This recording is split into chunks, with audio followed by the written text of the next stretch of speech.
Capítulo 75. La conquista de Meca. Las tiendas ya habían sido cargadas en los camellos de transporte, y el profeta pidió por fin que le llevaran los estandartes y las enseñas. Los montó uno a uno y los fue entregando en mano al portador por él elegido para cada uno. Le dijo a Abbas que acompañase a Abu Sufyán hasta el angosto extremo del valle, y lo mantuvieron allí, para que pudiera ver por sí mismo las dimensiones del ejército cuando pasara. Tendría tiempo suficiente de regresar a Quraysh y comunicarle su mensaje, porque un solo hombre podía alcanzar Meca por un camino más directo que el que tomaría el ejército. ¿Quién es ese?, preguntó Abu Sufyán, señalando al hombre que iba en cabeza del ejército que aparecía ahora ante sus ojos. Yalid, hijo de Walid, dijo Abbas, y cuando llegó a su altura, Yalid pronunció 3 magnificaciones. Allahu Akbar, Allahu Akbar, Allahu Akbar. Con Yalid estaba la caballería de Sulaim. Le seguía Zubair, con turbante amarillo, al frente de un escuadrón de 500 emigrantes y otros hombres. Él también pronunció 3 magnificaciones al pasar junto a Abu Sufyán, y todo el valle resonó cuando sus hombres respondieron al unísono. Uno a uno fueron pasando todos los escuadrones, y al paso de cada uno, Abu Sufyán preguntaba quiénes eran, y en cada ocasión se quedaba maravillado, ya fuera porque la tribu en cuestión había sido hasta entonces totalmente ajena a la esfera de influencia de Quraysh, ya porque se había mostrado recientemente hostil al profeta, como era el caso del clan Jatafaní de Asia, una de cuyas enseñas portaba Nuaym, antiguo amigo suyo y de Suhail. De todos los árabes, comentó Abu Sufyán, estos eran los enemigos más enconados de Muhammad. Dios hizo que el Islam entrara en sus corazones. Dijo Abbas, todo esto es por la gracia de Dios. El último de los escuadrones era el del profeta, y estaba formado totalmente por emigrantes y ayudantes. El destello de sus aceros les daba una apariencia verdinegra, porque iban armados y cubiertos de la cabeza a los pies, y solo sus ojos eran visibles. El profeta había entregado su estandarte a Sani Dubada, que encabezaba este contingente, y al pasar junto a los 2 hombres que estaban al borde del camino, gritó, Abu Sufyán, este es el día de la matanza, el día en que lo inviolable será violado, el día en que Dios humillará a Quraysh. El profeta iba en el centro de la tropa, montado en Qaswa, flanqueado por Abu Bakr y Usaid, con quienes estaba conversando. «Oh enviado de Dios», gritó Abu Sufyán, cuando estuvo al alcance de su voz, ¿has ordenado la matanza de tu pueblo? Y le repitió lo que Sa'd había dicho, y añadió, te imploro por Dios, en nombre de tu pueblo, porque tú eres de todos los hombres el de mayor piedad filial, el más misericordioso, el más benéfico. Este es el día de la misericordia, dijo el profeta, el día en que Dios ha exaltado a Quraysh. Entonces Abderrahman y Nauf y Uthman, que estaba al lado, le dijeron, enviado de Dios, no estamos seguros de Sa'd, de que no vaya a dirigir un ataque inesperado y violento contra los Quraysh. El profeta envió pues un mensaje a Sa'd para que le pasase el estandarte a su hijo Qais, un hombre de temperamento relativamente pacífico, y le dejase dirigir el escuadrón. Honrar al hijo era honrar al padre, y en manos de Qais el estandarte seguiría con Sa'd. Pero Sa'd se negó a entregarlo sin una orden directa del profeta, quien entonces se desató de su casco el turbante rojo y se lo envió a Sa'd como señal. El estandarte le fue dado inmediatamente a Qais. Cuando el ejército hubo pasado, Abu Sufyán regresó presto a Meca, y situándose fuera de su casa, gritó con todas sus fuerzas a una multitud que empezaba a concentrarse rápidamente. «Hombres del Quraysh, Muhammad está aquí con una fuerza que no podréis resistir. Muhammad está aquí con 10.000 hombres de acero y me ha concedido que quien entre en mi casa estará a salvo». Hind salió entonces de la casa y agarró a su marido por los bigotes. «Matad a esta grasienta e inútil vejiga de hombre», gritó. «Valiente protector de la gente eres tú». «Maldita sea», gritó Abu Sufyan, «no dejéis que esta mujer os engañe y os haga perder vuestra sensatez, porque ha llegado a vosotros algo a lo que no podéis enfrentaros. Pero quien entre en casa de Abu Sufyan estará a salvo». «Dios te mate», respondieron. «¿De qué sirve tu casa para tantos como somos? Y quien se encierre en su casa estará a salvo», respondió. «Y quien entre en la mezquita también estará a salvo». Oído lo cual, la multitud congregada se dispersó, unos hacia sus casas y otros hacia la mezquita. El ejército se detuvo en Dutuwa, que no está lejos de la ciudad, la cual está a la vista. Este era el lugar donde 2 años antes Khalid se había apostado para impedir su avance. Ahora, sin embargo, no había señales de resistencia. Era como si la ciudad estuviera vacía, como lo había estado en la visita el año anterior, pero en esta ocasión no había límite de 3 días de permanencia, y cuando Qaswa se detuvo, el profeta inclinó la cabeza en agradecimiento a Dios hasta casi tocar la silla con su barba. Entonces formó sus tropas, poniendo a Yalid al mando del ala derecha y a Zubayd de la izquierda. Sus propias tropas, que ocupaban ahora el centro, las dividió en 2. Una mitad sería liderada por Sa'd y su hijo, y la otra, en la que iba él mismo, por Abu Ubaida. Cuando se diese la orden, tenían que dividirse y entrar en la ciudad por 4 direcciones. Yalid desde abajo y los otros desde las colinas a través de 3 pasos distintos. Por encima del ejército reunido, en las laderas del monte Abu Qubais, se encontraban 2 figuras que una vista aguda podría haber distinguido como un anciano algo encorvado con un bastón, guiado y ayudado por una mujer. Eran Abu Quhafa y Qurayba, el padre y la hermana de Abu Bakr. Aquella mañana, cuando se tuvo noticia de la llegada del profeta a Dutuwa, el anciano ciego le había pedido a su hija que lo guiase monte arriba y le contase lo que podía ver. Cuando era un hombre joven y vigoroso, había ascendido a las colinas, al otro lado de Meca, para ver el ejército de Abraha y su elefante. Ahora era anciano y ciego desde hacía muchos años, pero podría al menos tener una cierta visión a través de los ojos de su hija, de este ejército de 10.000 hombres en el que estaban su hijo y sus 2 nietos. Qurayba describió lo que tenía a la vista como una densa masa negra, y él le dijo que esos eran los jinetes dispuestos en formación cerrada, esperando sus órdenes. Luego vio que la masa negra se dividía hasta convertirse en 4 divisiones distintas, y su padre le dijo que le llevase a la casa lo más deprisa posible.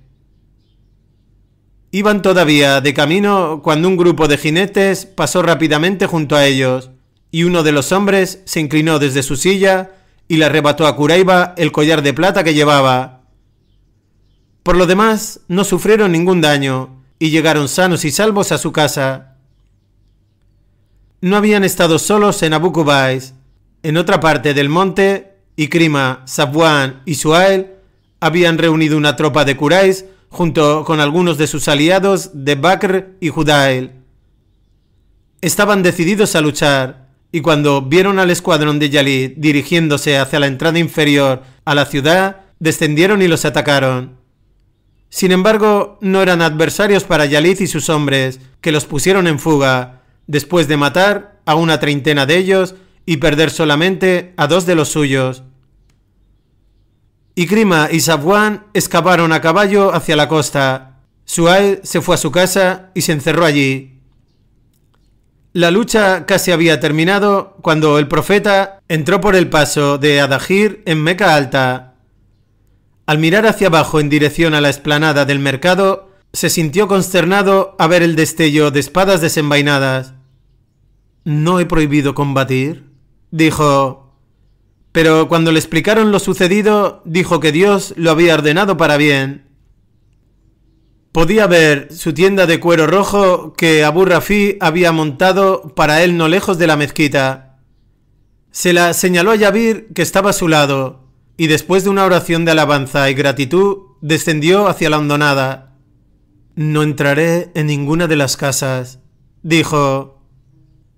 Salama, Maimuna y Fátima le estaban esperando en la tienda, y justo antes de su llegada se les unió Hani.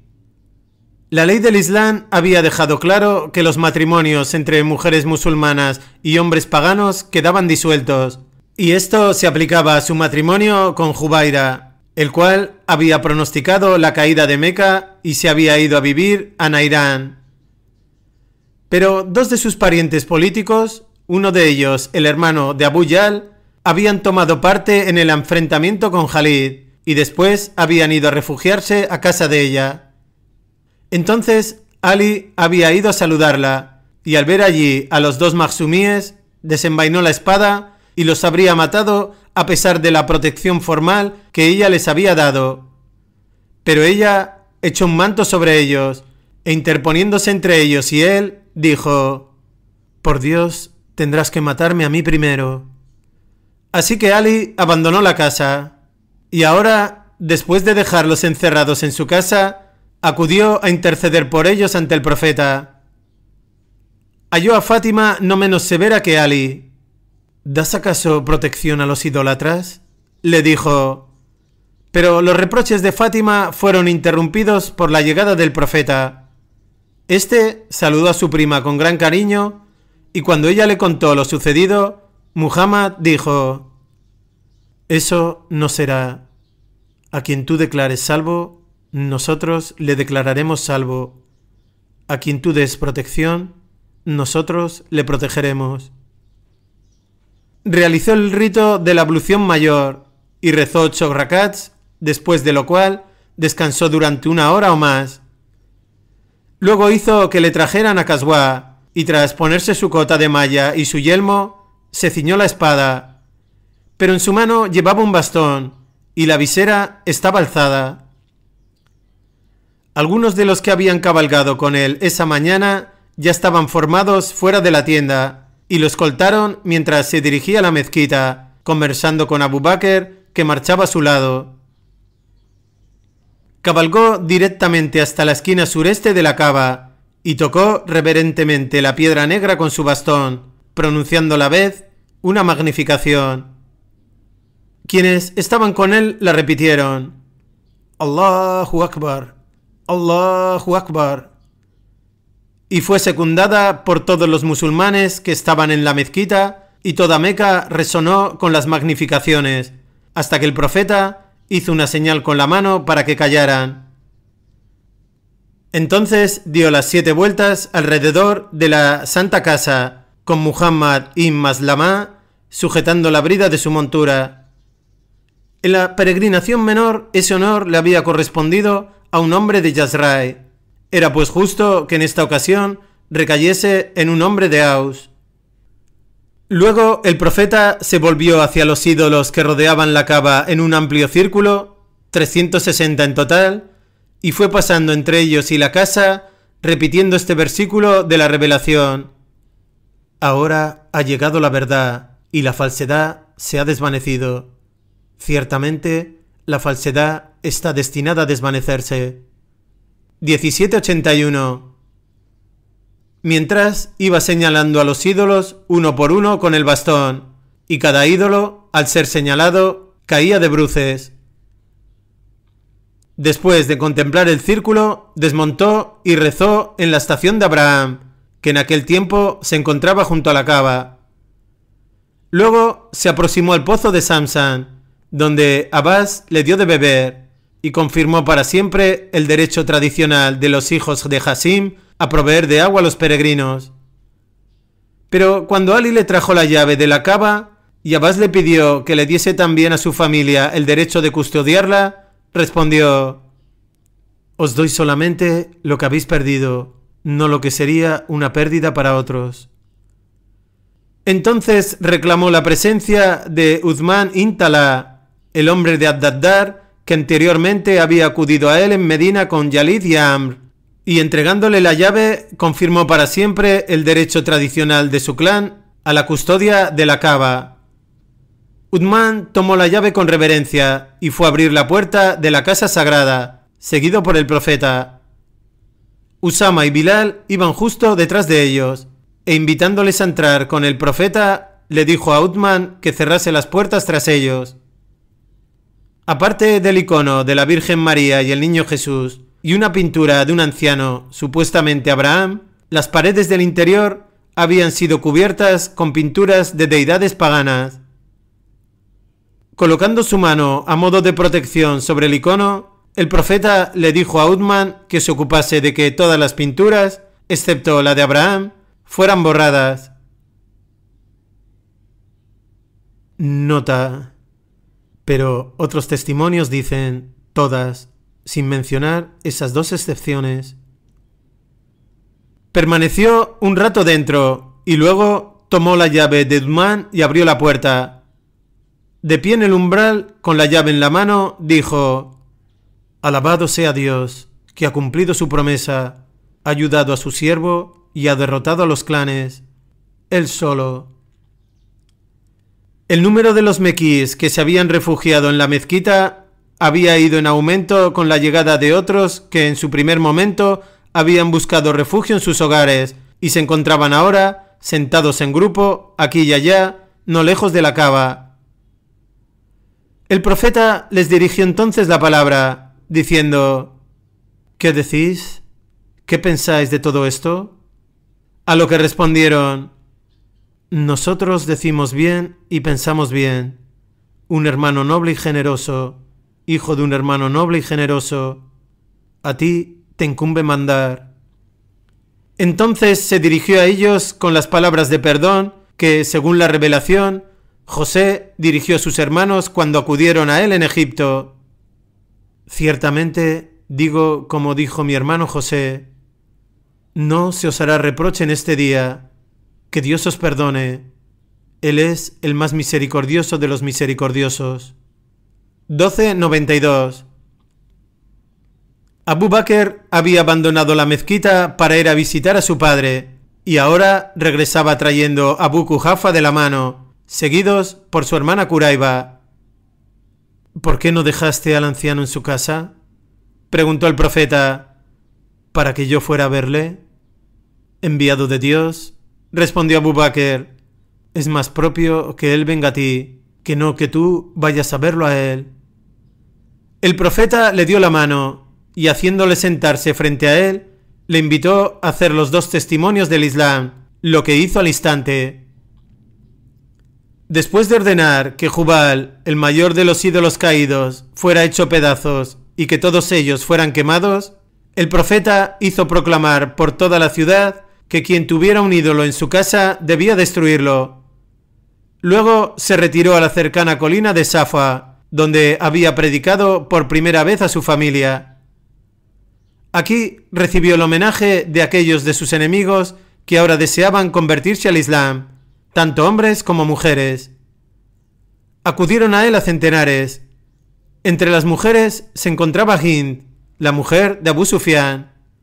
Venía velada, temiendo que el profeta pudiera ordenar su ejecución antes de haberse convertido al Islam, y dijo: «Oh enviado de Dios, alabado sea aquel que ha hecho triunfar la religión que elijo como mía». Entonces descubrió su rostro y dijo: «Soy Hind, la hija de Utba». Y el profeta le dijo: «Bienvenida». Otra de las mujeres que acudió a Safa fue Hakim, la esposa de Ikrima. Una vez se hubo convertido al Islam, rogó al profeta que diese inmunidad a su marido. Él se la concedió, aunque Ikrima aún estaba en guerra con él, y Hakim averiguó dónde se encontraba y fue en su busca para traerlo con ella. El profeta echó un vistazo a la concentración que tenía delante y volviéndose hacia su tío, dijo: «Oh Abbas, ¿dónde están los dos hijos de tu hermano, Utba y Muatif? No los veo». Estos eran los dos hijos de Abu Lahab que aún seguían vivos. Utba era quien había repudiado a Ruqayya, presionado por su padre, y al parecer tenía miedo de dejarse ver. «Tráemelos», dijo el profeta. Abbas fue en busca de sus sobrinos, los cuales aceptaron el Islam y juraron fidelidad. Entonces el profeta tomó a ambos de la mano y caminando entre ellos los condujo al gran lugar de invocación, llamado Al-Multasam, que es la porción de muro de la Kaaba entre la piedra negra y la puerta. Allí hizo una larga oración y Abbas, advirtiendo la alegría de su semblante, hizo un comentario al respecto. Muhammad respondió: «Pedí a mi señor que me diese a estos dos hijos de mi tío, y él me los ha dado». El más cercano a Meca de los tres santuarios principales del paganismo era el templo de Al-Uzza en Nakhla. El profeta envió entonces a Khalid a destruir este centro de idolatría. Al tener noticias de que se aproximaba, el guardián del templo colgó su espada de la estatua de la diosa y la invocó para que se defendiese ella misma y matase a Khalid o se hiciese monoteísta. Yalid destruyó el templo y el ídolo y regresó a Meca. «¿No viste nada?», le preguntó el profeta. «Nada», respondió Khalid. «Entonces no la has destruido», dijo el profeta. «Vuelve y destrúyela». Yalid volvió a Nakhla y de entre las ruinas del templo salió una mujer negra, completamente desnuda y con el cabello suelto, largo y alborotado. «Un estremecimiento me sacudió el cuerpo», diría Yalid posteriormente. Pero gritó: «Uzza, para ti es la negación, no la adoración». Y desenvainando su espada la mató. Al regresar le dijo al profeta: «Alabado sea Dios que nos ha salvado de perecer. Yo solía ver a mi padre partir para Al-Uzza con una ofrenda de 100 de camellos y ovejas. Los sacrificaba a ella y se quedaba 3 días en su santuario, y luego regresaba con nosotros henchido de satisfacción por lo que había hecho». Mientras tanto, la mayoría de los mequíes habían hecho su juramento de fidelidad. Suhail fue una excepción, pero habiéndose refugiado en su casa, envió por su hijo Abdalá para pedirle que mediase ante el profeta en su nombre, pues a pesar de la amnistía general, le costaba creer que pudiera aplicársele a él. Cuando Abdalá habló al profeta, éste respondió inmediatamente: «Está a salvo, bajo la protección de Dios. Que venga, pues».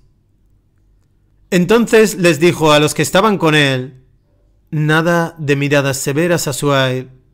Si os encontráis con él, dejad que salga libremente, pues por mi vida, que es un hombre de inteligencia y honor, no alguien que permaneciese ciego a la verdad del Islam». Así pues, Suhail pudo salir y moverse sin problemas, pero todavía no entró en el Islam. Cuando a Safwan, su primo Umair, obtuvo del profeta para él una moratoria de 2 meses, fue entonces en su busca y lo halló esperando un barco en Suaiba, que en aquel tiempo era el puerto de Meca. Safwan desconfiaba y rechazó cambiar de planes, en vista de lo cual Umair volvió de nuevo al profeta, quien le dio su turbante de tela yemení listada para que se lo llevase a su primo como prenda de su seguridad. Esto convenció a Safwan, que decidió regresar y buscarse más garantías. «Muhammad», dijo Safwan, «Umair me ha dicho que si acepte una cosa», se refería a aceptar el Islam, «todo estará perfecto, pero que si no, me das 2 meses de prórroga». «Quédate aquí», dijo el profeta. «No hasta que me des una respuesta clara», dijo Safwan. «Tendrás 4 meses de plazo», dijo el profeta, y Safwan aceptó quedarse en Meca. Ikrima fue el último de los tres en presentarse ante Muhammad después de la conquista de Meca. Sin embargo, fue el primero de ellos en convertirse al Islam. Había decidido embarcarse en la costa de Tiama, rumbo a Abisinia, y cuando estaba a punto de subir a bordo, le dijo el capitán: «Cumple tu religión con Dios». «¿Qué tengo que decir?», preguntó Ikrima. «Di, no hay deidad sino Dios», fue la respuesta, y el hombre aclaró que por temor a un naufragio no aceptaría ningún pasajero que no hiciese la testificación. Las 4 palabras La ilaha illa Allah penetraron en el alma de Ikrima y supo en ese instante que las podría pronunciar con sinceridad. No se embarcó, pues la única razón para desear hacerlo había sido escapar de esas palabras, es decir, el mensaje de Muhammad, que se resumía en La ilaha illallah. Si podía aceptar ese mensaje a bordo del barco, también podía aceptarlo en tierra firme. Nuestro Dios en el mar es nuestro Dios en la tierra, se dijo a sí mismo. Luego su esposa se unió a él. Le dijo además que el profeta había garantizado su seguridad en Meca y regresaron sin dilación. El profeta sabía que venía y dijo a sus compañeros: «Ikrima, hijo de Abu Jahl, viene de camino a vosotros, como creyente. Por lo tanto, no ultrajéis a su padre, pues injuriar a los muertos ofende a los vivos y no alcanza a los muertos». Cuando Ikrima llegó a Meca, se fue derecho al profeta, que le saludó con su rostro lleno de alegría. Y una vez que se hubo convertido formalmente al Islam, le dijo: «Este día te concedo cualquier cosa que me pidas». «Te pido», dijo Ikrima, «que ruegues a Dios para que me perdone por toda mi enemistad contra ti». Y el profeta así lo hizo. Luego Ikrima habló del dinero que había gastado y las batallas que había librado para impedir que la gente siguiera la verdad, y dijo que en adelante gastaría el doble y lucharía con redoblado esfuerzo por la causa de Dios, y cumplió su promesa.